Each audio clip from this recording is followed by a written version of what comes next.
Hey, ladies and gentlemen, how are you? Back again for a Wednesday night. A Wednesday night? Yes, it's a Thursday here, which means it must be Wednesday where you are. How are you all? Kathy Lynch is here. DJ made it. Dan Yee. Dan Yee, by the way, thank you for your donation yesterday. I appreciate that. After the show, I saw that come in and it just said from a unknown celebrity, and I knew it had to be from Danny. So there we go. Thank you, buddy. Juniper's here. Appreciate it. Annika's here. Yep, another Maria. Lynn D and Marilyn Landis. Oh my god, why am I so lucky to have both of these people here tonight? Penguin is here. Bees are life. Shock made it. Amy 007. Laura G. And Moonlight View. Did I miss anyone? I hope not. I hope I didn't miss anyone. Oh, Sienna snuck in at the end. There we go. How are you all? Sort of a productive day today in true crime. I don't know. You want to call it productive? Fine. It was okay. I think at least there was some proactive movement in the Riley Strain case. They had the people out on the water, people filming the banks, with drones and stuff and having a look around. They didn't find him still, but at least people are being proactive. I wanted to show you this. I don't know why we didn't end up covering this. Was on my list last week and I thought it was so interesting, and then I don't know why we didn't cover it. It must have got lost in the minutiae of different cases that we have. But parents of boy bank robbers dubbed Little Rascals turned them in. So last week, the FBI came out with a picture of 3 kids who went in and robbed a bank. I don't know if they robbed it at gunpoint or they just robbed it. I think they just robbed it.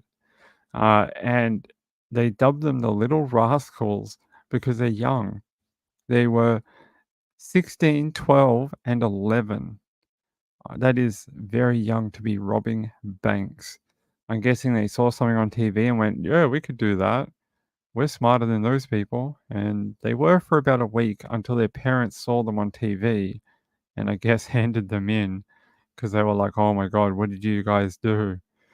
I'm going to show you a video here of it from our friends at ABC 13 Eyewitness News.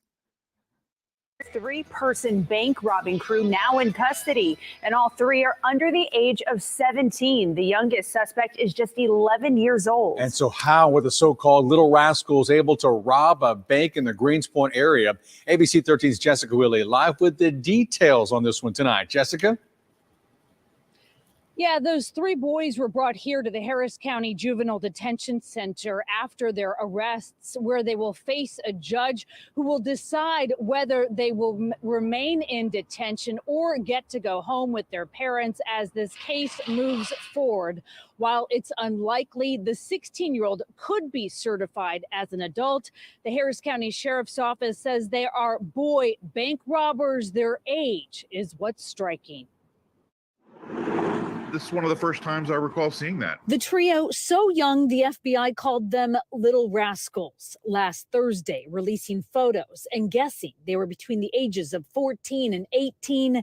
Today, announcing their arrests and revealing their young ages, just 16, 12, and 11 years old. The age of the younger 2 who have been alleged to have done this, that's a bit unusual for a bank robbery. According to the Harris County Sheriff's Office, the 3 boys passed a threatening note to a teller at this Wells Fargo on the North Freeway and West Road. They were believed to be armed and got away with an undisclosed amount of cash. Once the surveillance photos were released, the Sheriff's Office says tips started coming in. 2 of the boys' parents came forward. The 3rd boy was handled by law enforcement and recognized. The Sheriff's Office says they recovered a weapon and a distinctive item pictured in one of the photos.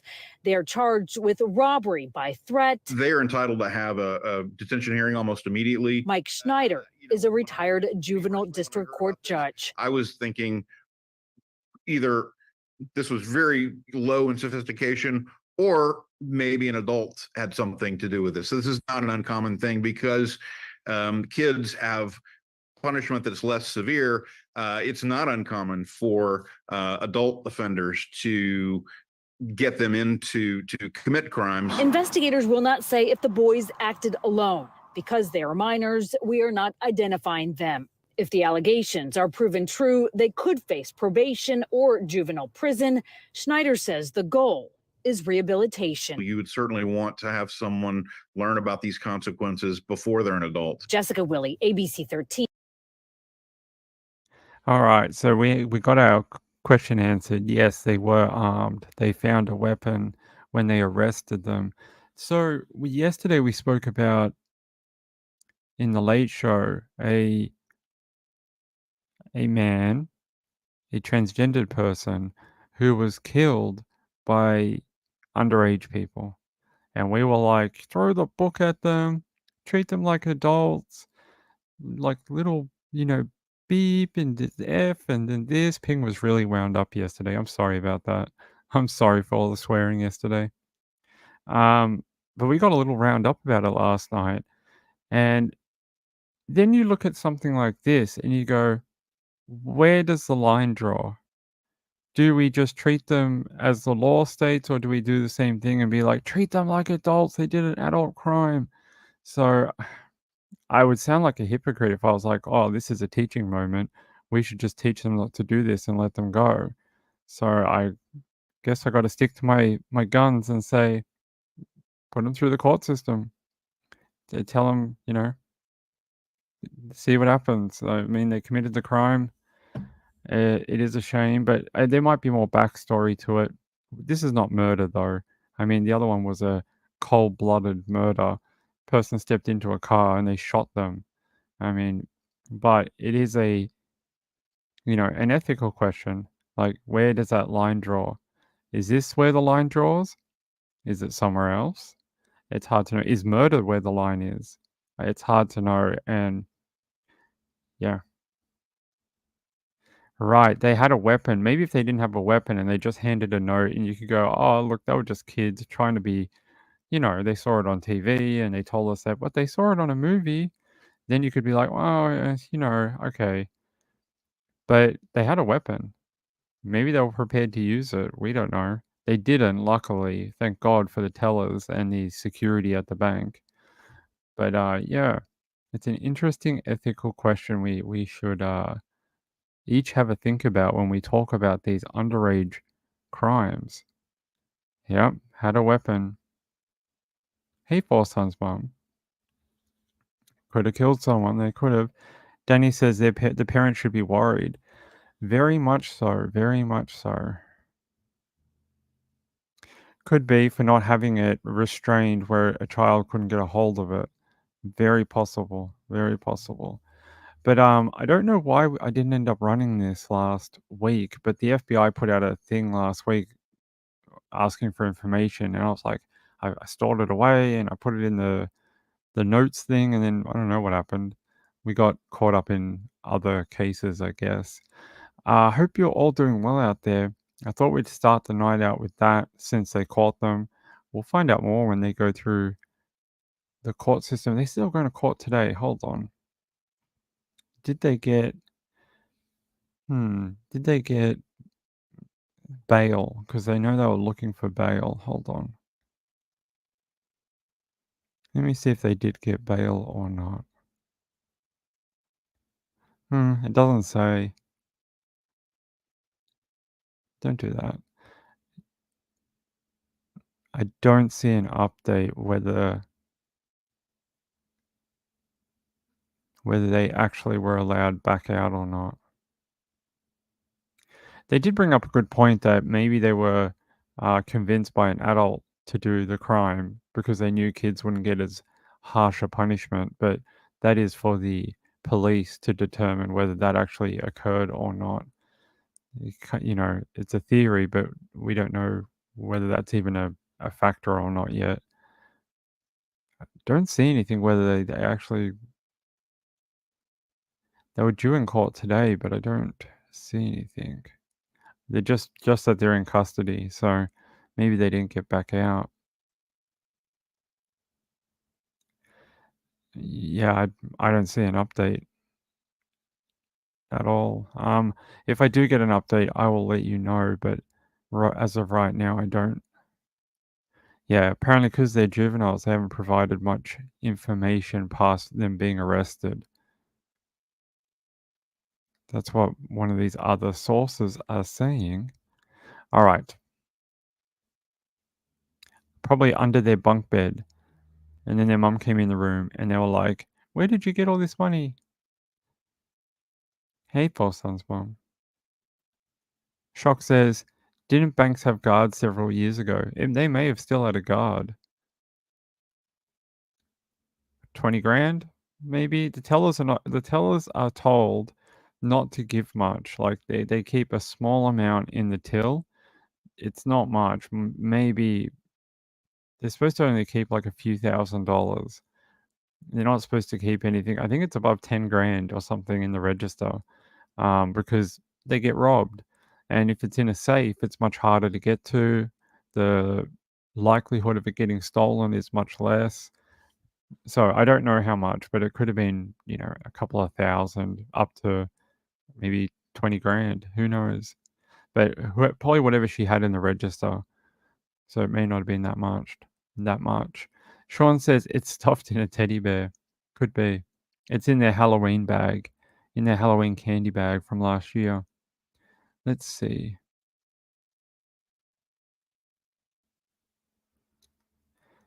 Huh, maybe. Moonshadow says, "I blame social media for all these young criminals. They think it's cool to do this because TikTok videos show fame for this." That is true. A float. Yeah, the float in the... They're not supposed to keep a large float. Yeah, that'll be an interesting question. Who or where did the gun come from? Or who owns it? A huge piggy bank? Maybe. Sienna says, "As an ex-bank teller, way less than that. About only a few hundred because you constantly have to drop money when you receive too much." There you go. Information from the inside. Tell us about the die packs. Where do they keep the die packs, Sienna? Would they have put die packs to these kids? Imagine if that happened and they get home and they're like, "We got all the money." And then it goes kapoof, and they're all covered with like blue dye. And then they have to tell their parents why they look like a Smurf for the next three or 4 weeks. That would be quite funny, even though it's a serious situation. Yeah, at 11, I was riding my bike, listening to music, and had no idea about armed robbery.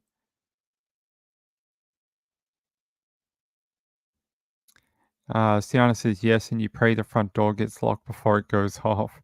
Yeah. Oh my God. You guys are silly. You make me sound unprofessional. You bring up all these crazy ideas. All right. Let's continue.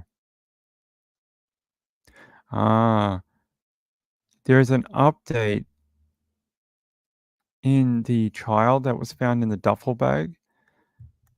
I'm gonna that's not a good link. I try and give you guys links that are not bright white. No, that's not good. I'm trying to find a dark link for you. No. Okay, fine. We'll use Crime Online. I try not to because, like, I don't want to double up on sources with Trish. It says, "Mum, boyfriend charged with murder, told her 4-year-old son was hit by a car and killed. They think maybe it's this little boy is the one that was found in the duffel bag."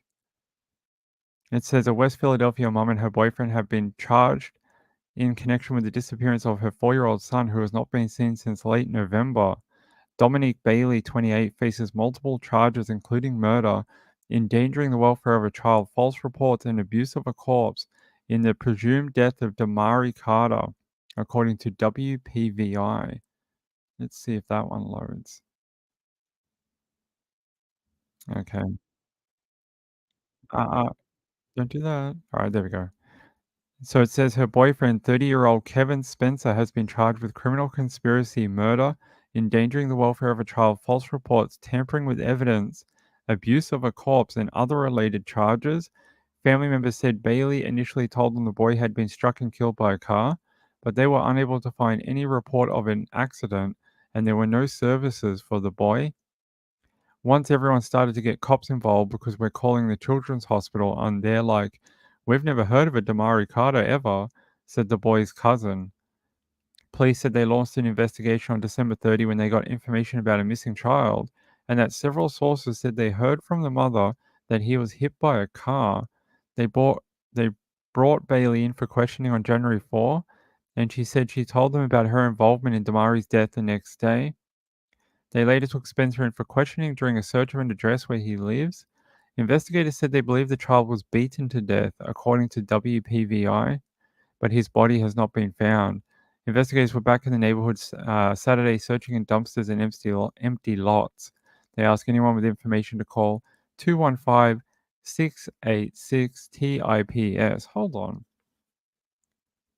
Yeah, it says here. Philly police trying to determine if child's body found in duffel bag this week is missing 4-year-old child.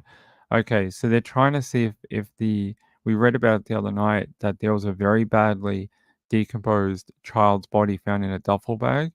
They're trying to see if it connects to this case of this missing 4-year-old where the family said he got hit by a car, but no hospital had ever heard of him. They didn't hold a funeral, and no one ever went to a funeral for him. There's no body, and he just disappeared off the face of the earth. So now they're trying to connect it together. Let's see. I'm guessing if they charged him with abuse of a corpse, maybe they have a feeling this is him. Let's have a look. I'm just trying to see if this has anything connected to the investigation earlier this week.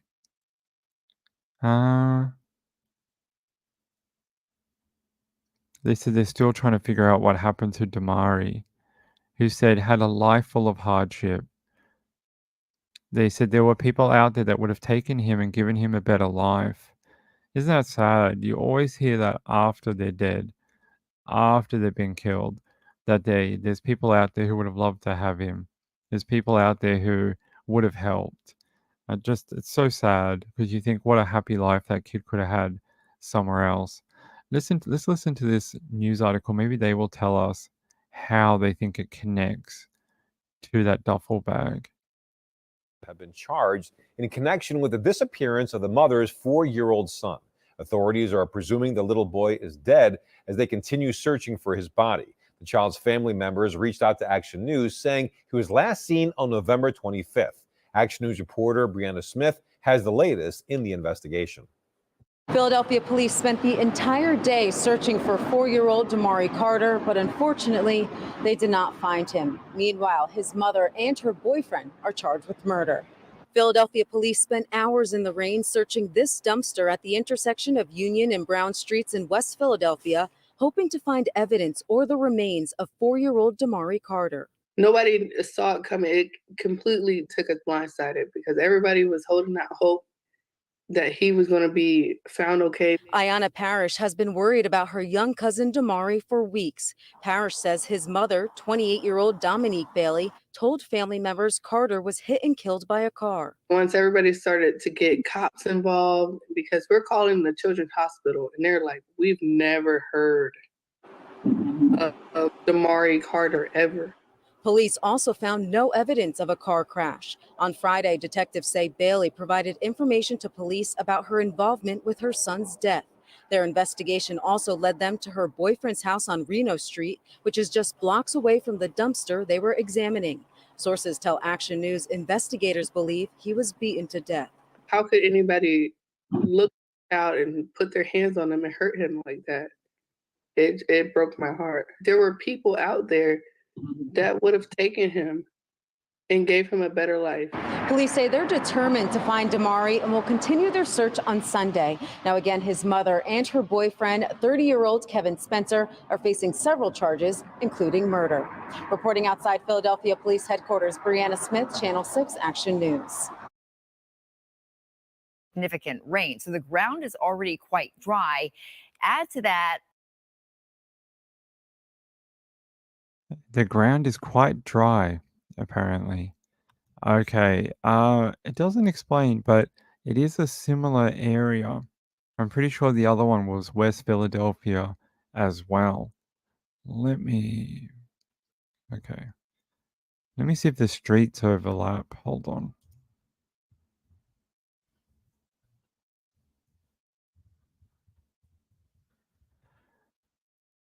Let's see. Yeah, West Philadelphia. Juvenile remains while picking up trash in an alleyway in the 600 block of North 38th Street. The timeline sort of matches, but the police say the body was a child aged between 2 and 4. The boy that went missing is 4 years old. He was in an advanced state of decomp, which would make sense if he hasn't been seen since November. It says here they're trying to see if it is Damari because, they haven't seen him, but they have charged Carter's mother, 28-year-old Dominique Bailey, and 30-year-old Kevin Spencer with his murder. They just haven't found the body, but they're trying to determine if this is the same boy or not. I'm guessing it'll probably have to go to DNA testing, and it might take a while just due to how bad his remains were, unfortunately. It's not like they can do it via visual at all. Yeah, West Philadelphia, born and raised. Hey, Shad Hunter, how are you? That's right, we should remember there is good in this world. Alright. Okie dokie banana okie. Let me get you to the next story. Everyone's like, just talk about Riley. No, we'll get there, we'll get there. We'll get there. There's not a lot going on. I mean, there's a couple of things, but we've got to fill out an hour and a half show, people. I mean, I could sit here like some of the other channels and, pontificate for an hour and a half about aliens, abductions. Did he go in the water? Did he not? Did a car follow him? Did a cow come along? Did he pat a cow? Did he break into the car? Is he inside the car? Who knows? I don't really want to do that, so all right. People say that, we should talk about good stories.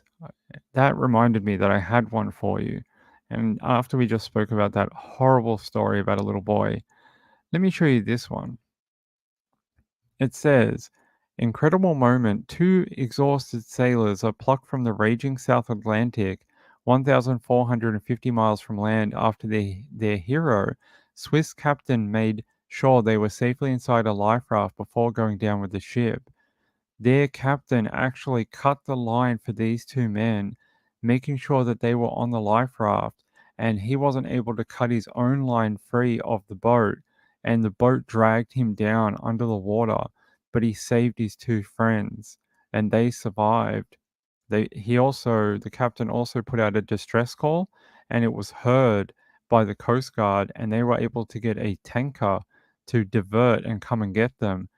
If he had just been able to cut his line and get in the life raft, he would have survived. But unfortunately, he did the valiant effort that all captains say they'll do, and that is save their crew before saving themselves. And that they say that's their duty because they're the captain. And this is amazing. I couldn't believe this when I heard it. Let me see if I can find it. This is the man here. This is Benno Frey, 72. They ran into a tempest with 60-mile-per-hour winds and 25-foot tall waves, which battered his 54-foot long boat. And here's a photo of them being rescued. His two ship crew, not shit crew, ship with a P, not a T.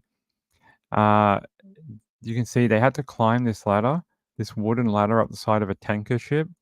And apparently it took every ounce of effort. They'd been in that life raft on these crazy seas for so long that these guys were just exhausted, had nothing left to give, and they were like, please just get us up the ladder. But the fact that this guy gave his life, this is how far away from land they were. Look at this. They were really in the deep of the ocean, right at the bottom of the world. This is like the worst part to ever sail. Ask sailors about where in the world is the worst oceans, like the worst water. They'll all say it's like down here on the southern end of the world. It is brutal down here. The waves get as tall as skyscrapers and stuff. Like it's bonkers. Uh, and the reason they do that is because the weather patterns down here, they just kind of go around in a circle and they don't really go anywhere. So it kind of goes around like a merry-go-round, and you kind of get all this bad weather and then it clears up, and then you get it again and it clears up, and then so it's like a never-ending nightmare, or it can be down there. Um, yeah, I just wanted to show you the distance between them and land and how far away help was. They were very lucky that there was a tanker nearby. It says here the captain ordered Marcelo and Basilar to unclip their safety lines and handed them a tiny, what is it? A tiny handheld Garmin satellite SOS transmitter and to get in. But before Benno could unclip his safety line and join them in the boat suddenly went down, taking him with it, and his last action was to cast the inflatable raft with his crew on it free. Their desperate SOS was picked up by the Maritime Safety Authority in South Africa, in Cape Town, 1,450 miles east of their location, which was the nearest landfall to the terrified shipwreck survivors. Adrift in mountainous sea sealed in the life raft, Marcelo and Basilar were at the mercy of the Atlantic as high winds were crashing and waves were threatening to capsize them. That's insane. It says, but unknown to them, the MSASA in Cape Town had relayed their distress mayday to a nearby to a nearby giant supertanker, Front Pollux. Pollux? I'm probably pronouncing that wrong. It's probably French. Which had diverted course for a daring rescue. You can see them here climbing up. Imagine having to climb a tanker ship after being stuck in a life raft. Your legs would be like jelly.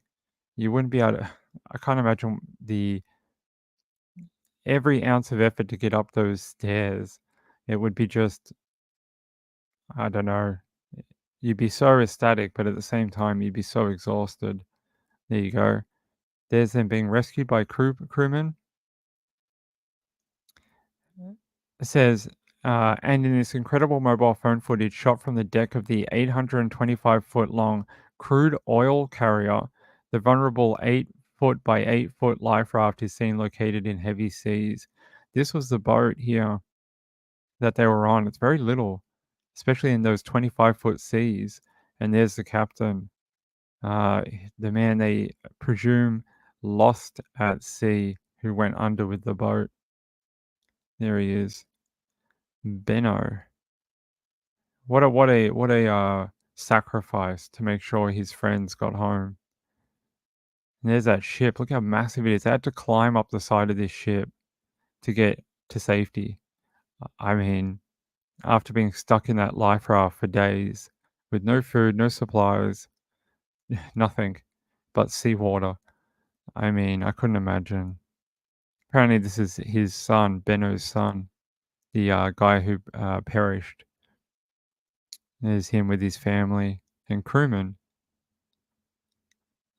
having a last meal.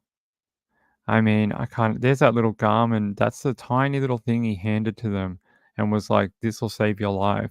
Take it." And that's the thing that sent out the SOS to them. So I don't know. Today, when we talk about all this bad stuff in true crime and murders, remember that there's good people on earth like this guy who gave up his life to save two others. If he hadn't have cut them free and just let them be continued to tied to the boat, they all would have perished. But he did the honorable thing, cut his mates free, got them on the life raft, and then he went down with his ship. So, what a story. I hope they produce something that's a little less Daily Mail and more 60 minutes. Something that we can watch, because this would be an amazing story to hear from these guys in person. Look at that. They were in this tiny little 8-foot by 8-foot life raft. They must have heard like the honking from the ship, like a foghorn, and they were like, "What? What? There's a ship out here? Oh my god, there's a giant ship." But yeah, it being this far from land, they are just so lucky there was a tanker nearby. Good chance if there were any further, a degree south or north, maybe no one was there, and they could have been adrift for months before they perished themselves. So there you go. Let's see. Someone put a little thing here. What is this? Oh, someone from YouTube. Who is this? Experience the awe-inspiring potential of a seemingly inconspicuous device as it becomes the beacon of hope for two individuals stranded in the vast expanse of the South Atlantic Ocean. Picture this. Two civilians, against all odds, cling to survival as they float adrift for a harrowing 6 hours amidst the unforgiving waves. March 14th, 2024, a date etched in the annals of maritime history, marked the successful rescue mission of two crew members from the beleaguered vessel, the Nina Pope, amidst the backdrop of challenging weather conditions where over... There you go. I have to actually pause it because we're going to get copyrighted. But there you go. There's that weather. That is not good. No wonder they were in those high seas, 19-foot seas. Yeah. By the way, I want to give you this guy's YouTube channel. Hold on. Because that's the only fair way to do this, is that if we use something, we should talk about the people who made it. I'll have to find it after we finish watching. But there's that cell camera footage. Look at them trying to go up that ladder. It's not even straight. It's like swaying, and you have got jelly legs from being in the sea that long, even 6 hours, and not knowing if you're going to survive. Your adrenaline would be through the roof, and they have to climb up this thing. I don't even know how you do it. I guess the will to survive is like, just get up the ladder, please. Please, please, body, take me up the ladder. We go up the ladder, we survive. We can sleep and eat. It must have been so hard. Ah, you almost got swept off. Damn. That is a brutal, brutal footage of life on the sea. A little bit. I can't say I'm a huge fan of the narrator, but still, he made the video, and I'll give him the credit he deserves. That's harrowing footage, but yeah. Sean likes it. Sean likes it. There we go. Oh, Sean verse. Who was it? I don't know. Someone. Sean versus Penguin. There we go. Sheep versus Penguin. Yeah, my worst nightmare too. I don't want to be stuck in the sea. I'm just glad they got onto the tanker and got home. But very sad for their captain. It really is. What an awful experience to lose their friend. Often people who work on boats don't think of the crew as friends. They think of it as family, because they're with each other for so many hours, so many weeks together, that it's no more like, it's not just a working relationship, it's actual family. So, okay, I don't know how to pronounce this. Zenmation? This is his channel. I'm going to give, him, her, they, them, octopus. I'll give you the channel. This is the channel that made that video. I'll put it on the screen. That's the channel. And I'll give a link. Great footage though. And there's the link to the video I just watched. So give that guy a watch and check out his channel if you like that narration. I'm talking to you, Sean. You can give him a like and a subscribe. But yeah, what a story. Sometimes we have to talk about nice stories, right? This one's a little sad, but there is some happiness at the end. And it makes you appreciate life. It really does.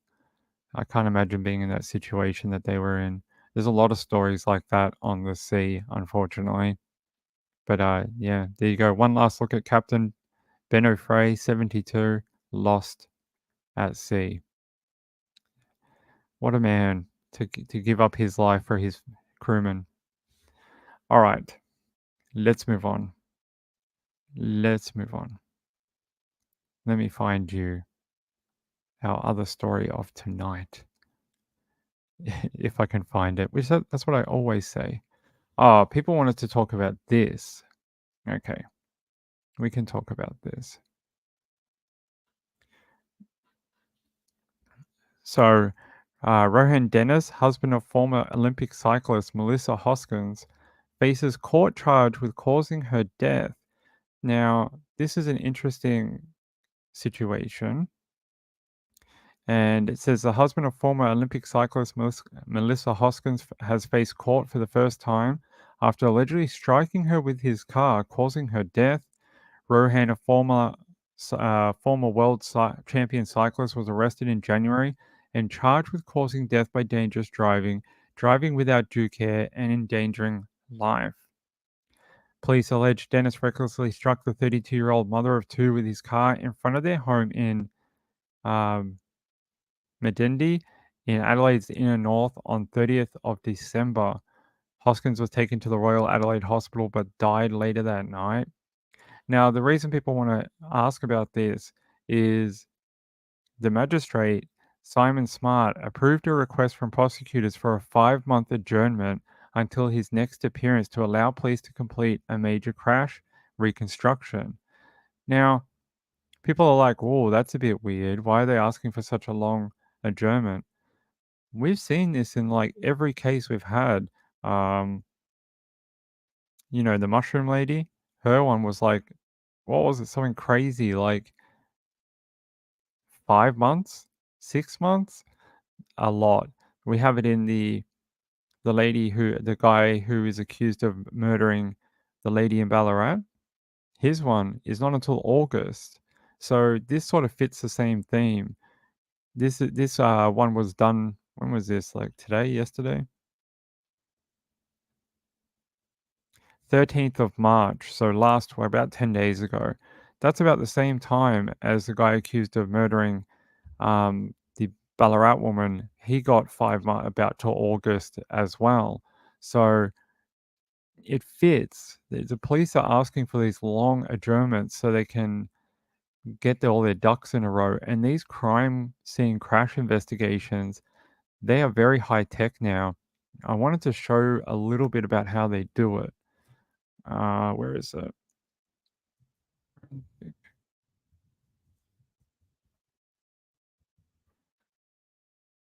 Let's see if I can find. I wanted to show because I don't know if many people know how they work, and I wanted to show like the type of things they do.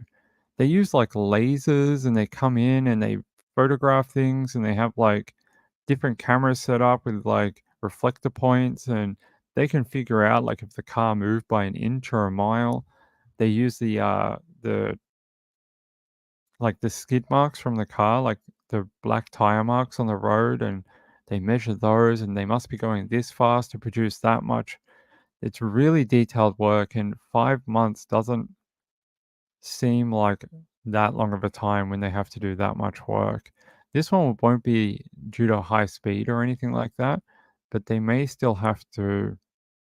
There may be things that they're trying to figure out. Let me see if I can find. I wanted to show you they have like a rig that they have that like hooks up the cars and they kind of move them, but I don't know if I can find a photo of it. No,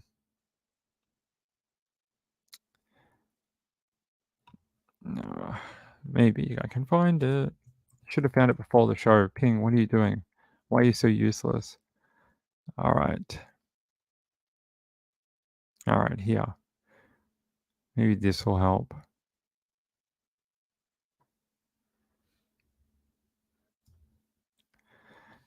So it says laser scanning provides important benefits for investigators, and this is sort of like what it looks like. I know that picture's pretty small. I'm sorry you guys can't see it that well. I don't think I can make it bigger without it looking like terrible.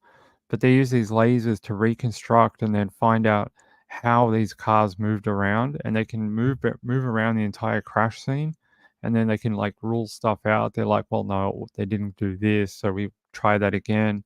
And they use a modeling software. It's really, really high tech, and the way they do it is very interesting. It says here, like many law enforcement agencies, the WSP has adopted laser scanning as a tool for scene measurement and documentation. Green has spearheaded the move. He has worked on every aspect of scene reconstruction, from data collection and processing the production of drawings. But for Green and others, the technology takes a backseat to the core mission of public safety and law enforcement. Yeah, okay. It says Green believes that laser scanning's ability to gather vast amounts of information can play an important part in producing reports, drawings, and exhibits that contribute to the successful resolution or prosecution of a case. But for scanners to become mainstream tools, they must be seamlessly blend into the work of people who are already very, very busy. So I was trying to find you but that's sort of what one of the photos that they use from the laser scanning looks like. But so they have to do that. It's going to take a while. Or is she on a bike? I don't think so. Hold on. Give me a second. Give me 1 second.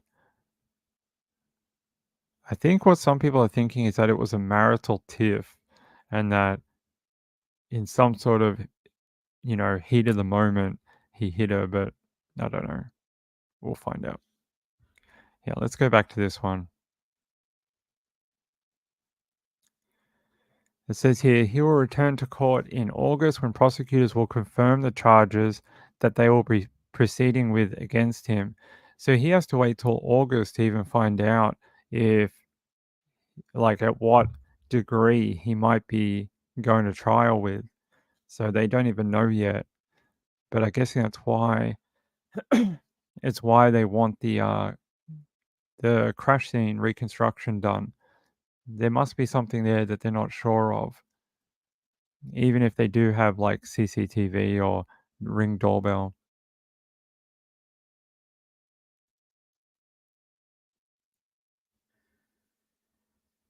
Thanks, Gambler. I'll have a look at that in a second. Thank you. It says the husband of the Olympic cyclist Melissa Hoskins has faced court. He's alleged striking of her with his car, causing her death. Now, let me find out if I can find a bit more about how this occurred for you.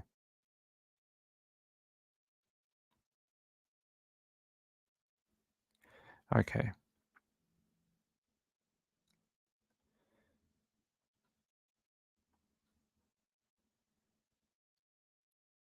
No, that's not going to work. Hold on, guys. I was going to show you that little video, but it's not going to play.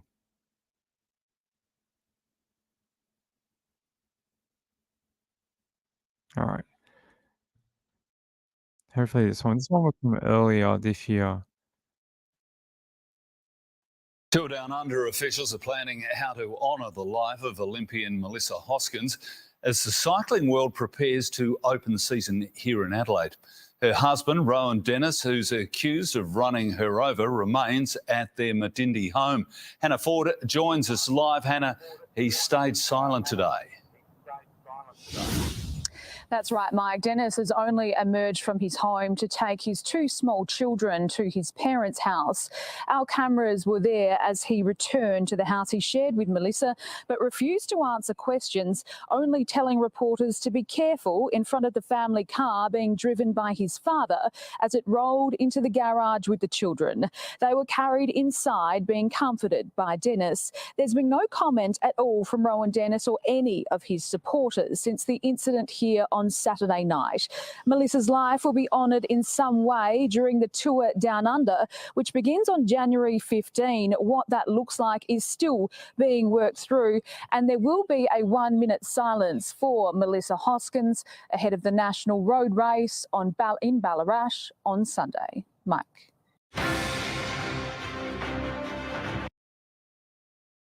That was a few days after, and this is the article just before that. It says Rohan Dennis charged over death of wife, fellow cyclist Melissa Hoskins. And it says who died after being hit by a car in Adelaide. Apparently, it was a ute or a truck, as you guys would call it. It says a two-time, yeah. It says paramedics rushed Hoskins to the Royal Adelaide Hospital with serious injuries after she was hit by a ute at Medindi on Saturday night. It says the 32-year-old mother of two, died overnight. Hold on. Sorry, got a cough. It says South Australian police confirmed a 32-year-old woman died after a collision on Saturday. The force said a 33-year-old man from the northern suburb of Medindi has been arrested and charged with causing death by dangerous driving, driving without due care, and endangering life. It says South Australian Police Acting Assistant Commissioner Rob Papworth said he could not provide additional details, but said investigators are considering CCTV of the incident. He says, I can't really reveal too much about the actual investigation because it's currently before the courts. So until we get to trial, we may actually not get a full overview of what's going on. But the fact that they want a crime scene reconstruction, even if they have CCTV, must tell you that they want to find there's something that they want to look at that they're not 100% sure. Maybe it's speed. Maybe they can't quite get an accurate understanding of how fast he was going. Maybe they can't get maybe some of the angles are not visible and they would like to try and recreate that to, work things out, and they eliminate options as they go through. They go, well, it can't be that because this doesn't work, and it can't be this because he's not doing this. It can't be that because she's not doing that. So there must be something there, but they've already charged him. So, I mean, his wife died. You got to think that to be charged with it and not be like a tragic accident, must be something there. It says South Australian police said the fatal crash happened in Medindi on Saturday shortly after 8 p.m. when there were reports that a woman had been hit by a car. It said the woman suffered serious injuries and was taken to the Royal Adelaide Hospital for treatment but died overnight. The force said officers specializing in crash attended the scene along with detectives to examine the circumstances surrounding the incident. Police confirmed the driver was known to the woman. He was bailed to appear before Adelaide Magistrates Court on 13th of March. Well, that was the other day. And then they adjourned it to August so they could do a major crash scene reconstruction. And I guess we'll find out more in August. She was pretty, very pretty, right? Very good looking lady. And she did Australia proud. She raced and she was a Olympian. People that we should celebrate in Australia, no matter their achievements, whether they won gold, silver, just making it to the Olympics it's an honor and something to wear our national colors is a big deal. And, I'm sure she was, here, it says here, the husband had won back-to-back individual time trial world titles in 2018 and 2019 and had won stages in the Tour de France and a bunch of other events. He took bronze in the road time trial in Tokyo 2020 and silver in the team pursuit on track at London 2012. He retired in 2023. But what about her? Where is her accomplishments? Here. She won gold in the team pursuit in 2015 World Championships and rode in the team pursuit at two Olympic Games, and competed on the road from 2012 to 2015 with Australian professional team Green Edge, born in Perth in 1991. But these charges say a lot, right? Charged with causing death by dangerous driving, driving without due care, and endangering life. They paint a picture. They paint a picture that someone wasn't just like distracted by the kids in the back seat or something like that. So we will find out more when we get back to court. This is the issue with Australian cases is until it actually gets to court, you tend to know not a lot unless the police tell you. It's not like we get big leaks or court documents that come out, but let's see here. This one says, new details have emerged about the circumstances surrounding the death of beloved Australian cyclist Melissa Hoskins. Hoskins died after being hit by a four-wheel drive ute, allegedly driven by her husband Rohan. Here. The couple were due to attend a Christmas street party on the night of Hoskins' death, but were no-shows. According to the publication, it was around 8 p.m. under clear skies when Hoskins jumped onto the bonnet of the ute and tried to grab the door handle in an attempt to stop the vehicle. Dennis allegedly continued to drive until his wife fell off the ute. She allegedly was dragged some way down the road. What? How does that even happen? Tragically, the street where Hoskins lived is also home to a number of doctors and medical professionals, but none of them knew what had happened until they heard the sirens outside. One neighbor, who is a trauma surgeon, said he hadn't noticed anything until he went outside to photograph Jupiter at around 10 p.m. He said there was a police car parked in front of our driveway with the lights going. Then a little bit later, we saw a dark 4x4 being towed away by a tow truck. So it was a 4x4, not a... They said it was one person said it's a ute, now it's a four-wheel drive. Another resident said it's traumatic and very unusual, and the truth has to come out because something happened. Well, I think this is a pretty good explanation up here. It's very sad. There's a photo of all of them with their children. Looks like a very typical young Australian family, right? Yeah, let's read this again. Under clear skies, so they're trying to say there's no weather that played any part in any of this, when Hoskins jumped onto the bonnet of the ute, so that the bonnet is, the front of the car, tried to grab the door handle in attempt to stop the vehicle. You have to ask why. And why did he continue? Dennis allegedly continued to drive until his wife fell off the ute. She was allegedly dragged some way down the road. You have to ask, why did these things happen and why did he not stop the car? That's where the culpability will be, is why when she did any of these actions, did he not immediately stop the vehicle? And then, why did he continue driving? That's where those charges will come in. So, yeah, I could see now that we have some context around to what happened, I could see why they want a crash investigation. Because they'll want to find out how fast was he going, what direction, did he brake at all? In his statement to police, did he say he braked? And is that a lie? Can they find that out through different markings on the road, the speed he was going, that type of thing? So there may be some clarifications they would like to find out. Yeah, it sounds interesting, right? What is a ute? A ute is a truck, like what you guys would consider a truck. I'll show you. You guys want to know what a ute is? Yeah, show you. So this is a ute.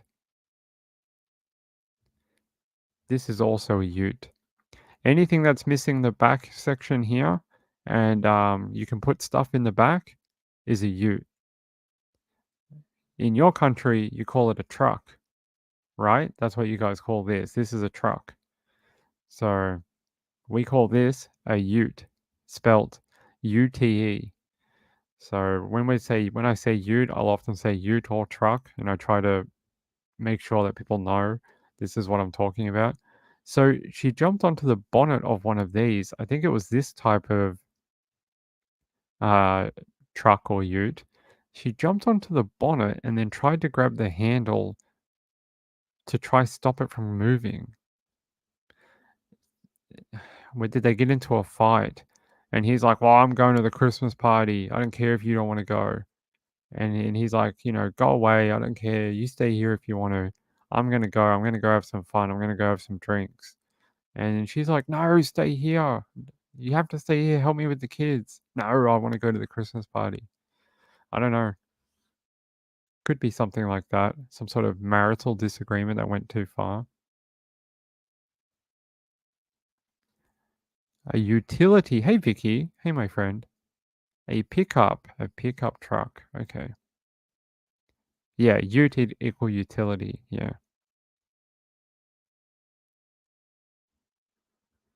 Yeah, good to see you, Vicky. Hey, Nanalana, how are you? Yeah, it's that's true, Sean. It's lidar technology. Yeah. There's a show. I was trying to find it for someone who wrote into the show. I want to show you. There's a show in the UK, and it shows you from initial reports like 911. So someone's calling in going, oh my God, there's a car on the freeway and it's doing like 200 miles per hour. I think they're going to crash. And then you get, and it crashes. And then it goes through like cops getting called to the scene, what they find. Okay. Did the person pass away or did they survive? Okay. Yes or no. And then it goes on to, okay, now we have to find out what happened. Why did this happen? And then they do the full reconstruction. They show you the cranes and they use like these baskets for the cars so they can move them around and move them back to their original positions. And then they take more LiDAR laser measurements and stuff. And then they build it through the computer and then they can mess around with it on the computer and say, like I said before, did this scenario happen? Well, that doesn't fit with some of our other measurements. Did this happen? Okay, well, that seems to fit with, the tire tracks or this or what witnesses saw.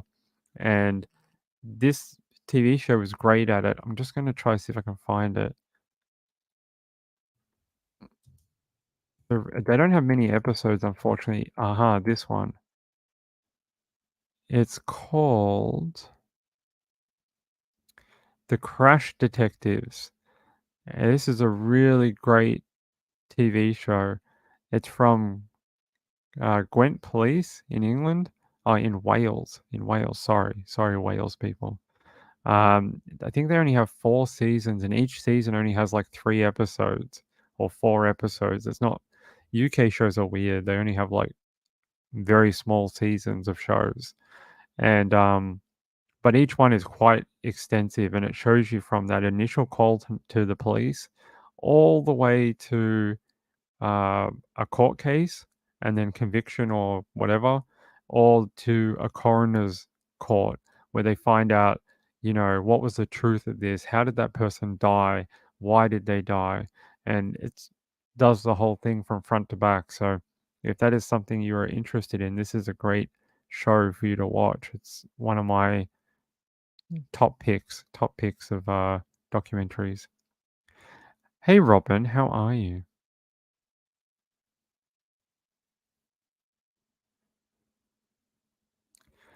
What did Vicky say? Hey, Vicky. I love seeing Vicky here. What's wrong? What did I say?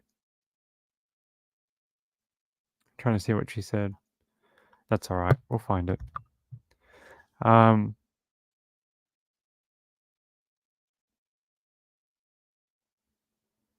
LiDAR is used to find pyramids in the Amazon jungle. Is it? Had no idea.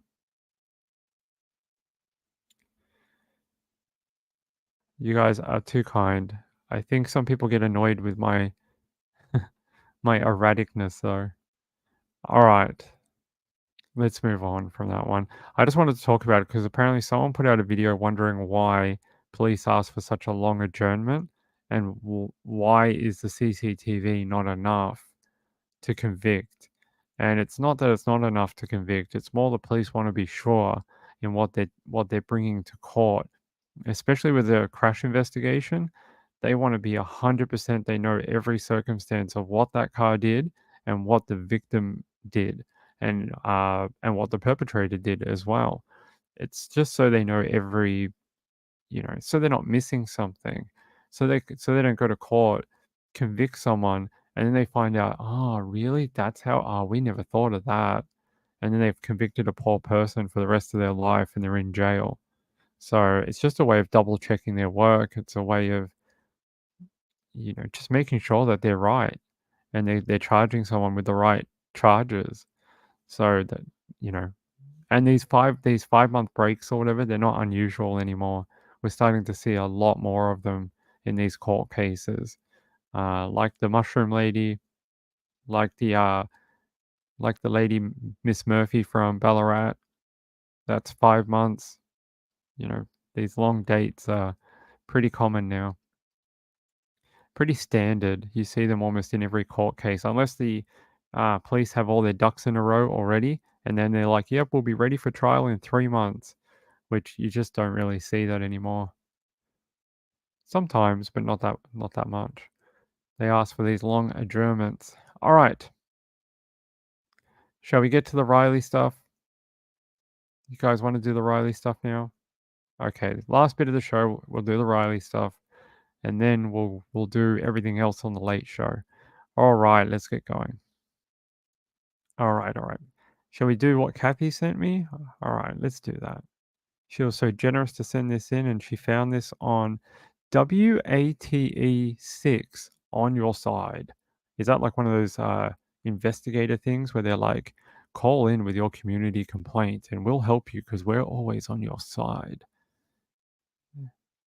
Share this tab. All right, this is a lawyer talking about could anyone face charges in the Riley case. Now, I have to preface this by saying apparently someone from the Riley family said he wasn't kicked out because he wasn't kicked out because of alcohol. It was for some other reason. So take that with a grain of salt for now, what this video has to say. But it is interesting because we spoke about this the other night about are bars liable for what happens after someone leaves. 22-year-old Riley Strain has been missing for 12 days now. By now, just about everyone has seen the security video showing the college student from Missouri walking in downtown Nashville the evening of March 8th after being asked to leave Luke Bryan's bar. And then Riley Strain just disappeared. Our legal analyst Greg Isaacs is here to walk us through this unfortunate series of events. Thank you for coming in. Lori, it's good to be here, but what a sad story. It really is. Day 12 now. And, one thing that a lot of people aren't talking about, Riley's friends reported him missing several hours after he was kicked out of the bar. No one's really focusing on a moral responsibility, or in fact, did they know he was kicked out of the bar because he was asked to leave around the exit of the bar in the back? Well, unfortunately, legally, there's not a lot of help and not a lot of answers. Tennessee's one of 43 states that have a dram shop statute, and that basically means if you furnish alcohol, you can only be liable to injuries to a third party under 3 scenarios. One, you serve somebody obviously intoxicated, or that individual is a minor, and that the furnishing of alcohol was the proximate result of an injury. First person liability is typically non-existent under Tennessee law because courts have held if you voluntarily consume alcoholic beverages, then you are comparatively at fault. It's on you. It's your choice. And Luke Bryan's bar did say they looked at surveillance video, they talked to the bartenders, and they said that Riley was served 1 alcoholic drink and 2 waters. What does that say to you? And he violated their code of conduct. Well, it's still a mystery to me how he violated that code of conduct. But here's where the law and common sense and morals kind of collide. Basically, the business would not be liable, or you as a social host would not be liable unless you assume a duty. So if you are the bar, think about this. Every time you ask someone to leave, they're escorted out of a bar. Do you have a duty to call a cab? Do you have a duty? I think we should say the word duty less. And I know in America that means poop. And I'm sure there's a lot of Americans laughing right now. It's a serious subject. Stop laughing. Riley is missing. We have to get him back. But this guy should stop saying that word so much. I'm sure people are laughing. To make sure that you get a friend to walk them out? If no, you know they're so because impaired. if you assume that duty, that would be the standard of care that you've imposed for your employees that night. So unfortunately, what people try to do is avoid going the extra mile, which sometimes people do, and they do the right thing. But the sad part about this is, if the media reports and wire reports are true, if he was taken out the back of the establishment, that stopped his friends from saying, hey, Riley, let's make sure we get you back to the hotel. Let's get you in an Uber. So very unfortunate. Are there any legal answers? No. But again, when you're out of town in an unfamiliar place, don't make yourself vulnerable alone when you're consuming alcohol. We have 5 seconds left. Metro Police are saying they don't suspect foul play. What do you say? I think not suspecting foul play is an interesting statement. I think it screams of foul play when you look at those videos of that young individual stumbling around unsteady on his feet and his license being found near the Cumberland River. All right. Thank you so much, Greg. So what do you guys think about that? That's from a actual legal dude named Isaac. Obviously owns a law firm. Let's see. I don't know. When people are saying, well, clearly there's nothing wrong with him. When he walked past the police officer, he seemed normal. So now we've gone from he's so drunk he fell over, or he's so drugged he can't control his body movements, to 5 minutes later he's in front of a cop that's investigating a car burglary, and he's fine. Seems like normal Riley, and there's no issues there. So you tell me. Yes, the other day, Moonlight View, his license was found. Actually, we can probably rewind this a little bit. I'll show you. There you go. And it was found by a couple of young ladies who came out to search. They have a TikTok channel, and they found it in this kind of leafy, you know, whatever you want to call this kind of ground area with all the plant material. A debit card, credit card, whatever you want to call it. Danny Mitchell says he was drunk and vomiting into the river. He was 6'6", maybe. Debit card, debit card. Yeah. Oh, you didn't know Moonlight View? Where have you been? Have you been sick, my friend? You been sick again? You let me know. Yeah, so there you go. And today we had the I want to get their name right. They're called the Cajun. What are they called? The United Cajun. Am I gonna get it wrong? Let me see if I get it right or not. The United Cajun Navy had joined the search, and they were out there today, and so was, what's this fella's name? His name is, you guys know Nerdy Addict from Twitter. He was out there today too, and he had his drone out there taking overhead shots. Did a great little job, actually. I thought he got some great footage today. I know a lot of people have some adverse opinions about that guy or girl or whatever. But I thought he did a pretty good job, actually. Some people, you know, there can be both at the same time. By the way, I think Down the Rabbit Hole is covering it right now. She's live. By the way, I love her channel. She does a great job.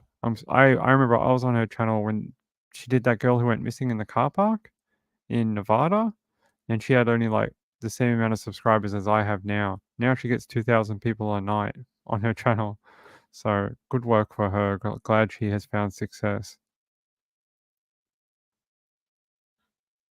Watch and phone. Yeah, so there's actually, we'll talk about that for a second.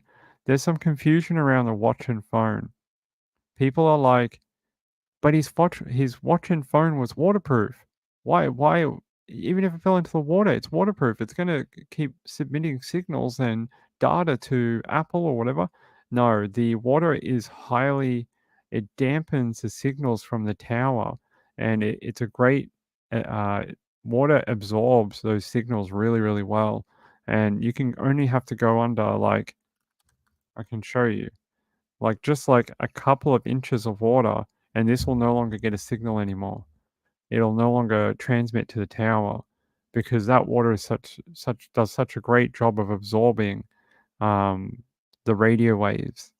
So I don't know how much it is on a phone and watch, but the fact that they both cut out at the same time, that says to me it's something like water, because he fell, it went under a certain depth, bang, it's gone. It doesn't transmit anymore. So to me, that's the biggest clue in this whole thing. To me, it's that information.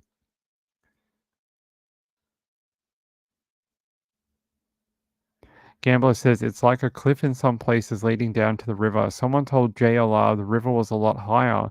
I think they said a week ago. Yeah, we looked at some of the data a couple of nights ago, and the water is actually down 27% compared to a week or 10 days ago. But even if that's the case, it is still a very steep drop off that side. It's very, very crazy. 4 foot higher, yeah. I think we looked at the data. It said it was like 27% overall on average, or whatever it is. So it was definitely somewhat higher.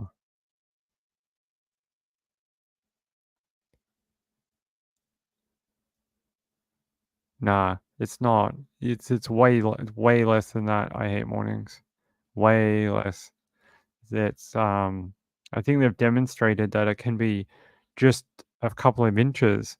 I think most of the time it's like a foot, but they have demonstrated even a couple of inches sometimes can make it stop reliably giving a signal. But I think it's more like a foot. But yeah, don't think it's like 18 meters. That's different. I think that's more like when the waterproofing stops working. I think that's what you're referring to. That's a different thing. That's when you know how like the phones have a rating? So the phone will have a rating like, I don't know what they call it, like the NS95 rating. All that means is like what you're saying. It can go down to X amount of meters or last around 30 minutes to an hour underwater and not become damaged. But that doesn't mean it'll send a signal out. A signal out is different. Yeah, it's a different thing we're talking about. We're talking about why would it not send a signal, not why would it stop working. Two different things. But I hope that does help sort that out for some people. Apple Store told me not waterproof, water resistant. Yeah, so they're not waterproof. They sometimes, I mean, they have a rating. So they'll be like I just said, it can go under this amount of water for so long and for, however long, and then it'll stop working. Or water will intrude into the phone and it'll damage it. This is different. This is just a scientific fact that after this phone gets a certain amount of distance under the water, it won't produce a signal to the tower anymore. So it won't report any more data. Moonshadow says, no way he tumbled into that water. Possibly. You might be right. I'm just saying, to me, that the fact that they both turned off at the exact same time just is an interesting. How many things in life can make that happen? Unless there's others that I don't know about, the water is just such an interesting way of doing that at the same time. But hey, it could be wrong. Maybe someone smashed them both at the same time. Maybe someone stood on them or, you know, dropped a rock on them and broke them both at the exact same time. Could be that way too.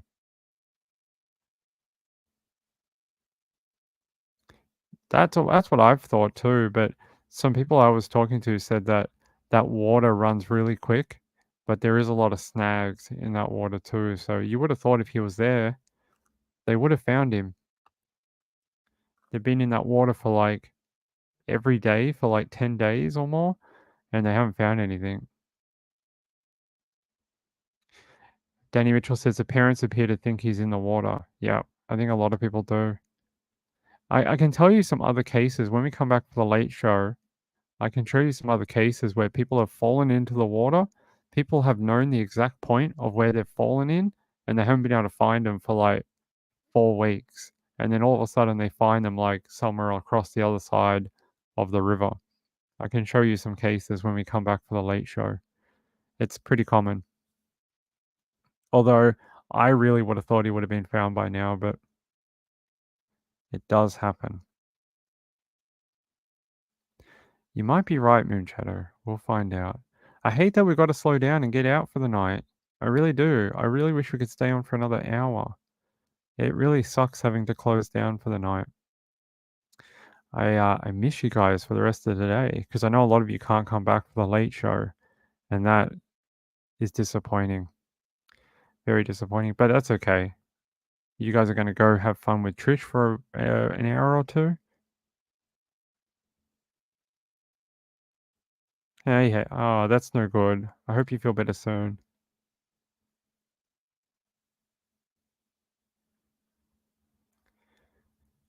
Danny Mitchell says, I went to school at Arizona ASU. The desert and people were pulled dead from the man-made lake after drinking. I bet that happened a lot.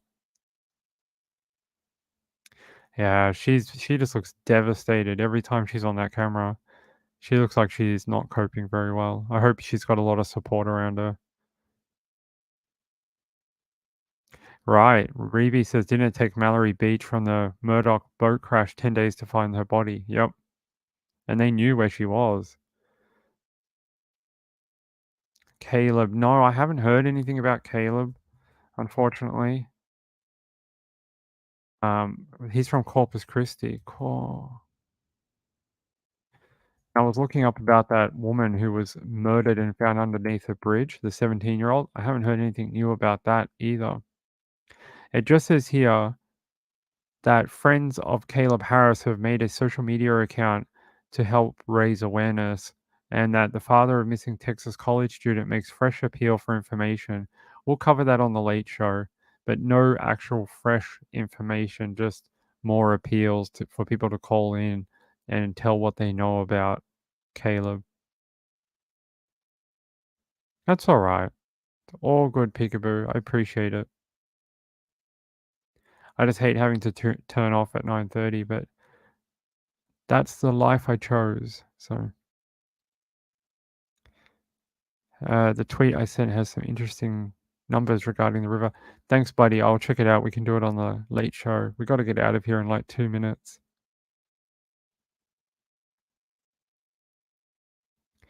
Yeah, so not a lot, just that they're asking for more information. Randy Harris, his father, has been on KRIS TV saying that they're still looking for Caleb, and they're asking anyone with dash cam or anything that might have him in it to call the police and hand it in. I didn't do anything on Elijah tonight because Trish is doing Elijah next, and I didn't want to steal story for tonight. So she'll do Elijah. If there's things she's missed afterwards, we'll do that in the late show. But I wanted to leave her some topics to talk about. Yeah, we'll be back. Oh, by the way, let me just check this for a second before we go. I want to thank Vicky. Vicky, thank you very much. That is very kind of you. I want to thank Sean as well. A little bit of jingle for the court fund. I appreciate that, buddy. And I want to thank Dan Yi, thank you for that donation after the late show last night. That was very, very kind of you. The people who support this channel are amazing, and it does help, and it means a lot. So thank you very much to those people. We don't talk about it during the show. We just try and give you as much information as we can for an hour and a half. And we don't sit here going, I'm not going to continue the show until I get a donation. We just get the show done, get it out of the way, get as much information as we can. And I talk to everyone in the chat. We try to take everyone's message because I hated that when I was in chat rooms and you talk, and if you don't give a super chat, the host won't talk to you. It's like, I hate that. So try to talk to everyone I can. All right, I'll get out of here. I'll see you for the late show in about an hour and a half, 2 hours, however long Trish would like to go for tonight. And look for the link for the late show, and I'll see you then. By the way, still no ending video. We're still copyrighted. I'm working on it. As soon as it's finished, I'll have all the names updated, and you'll have a brand new video to end the show with all the lovely donators' names on there. So peace out. Peace out. I'll see you later, okay? Late show. Later on. Bye-bye. Bye-bye. Love you all. Thanks for Moonlight View for being here tonight. Appreciate it. See you later, guys and girls. Bye-bye.